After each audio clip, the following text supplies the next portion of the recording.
Diqqat! Bundan bir necha daqiqa oldin Jahon chempionatining K guruhida birinchi tur o'yini yakunlandi.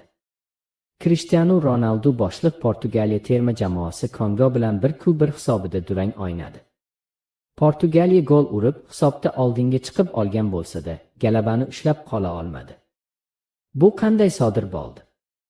Hozir batafsil aytib beraman. O'yin kutilganidek Yevropa Grandining katta bosimi bilan boshlandi.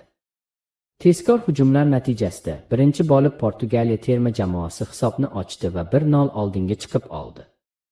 Hamma Kongo endi yirik hisobda mag'lub bo'ladi deb o'ylagandi. Ammo Afrika vakillari haqiqiy xarakter ko'rsatishdi.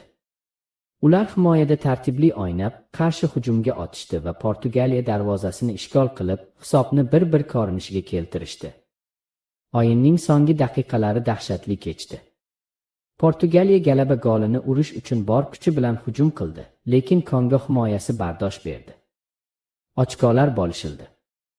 Mana shu soniyalarda K guruhida vaziyat juda chigal tus oldi.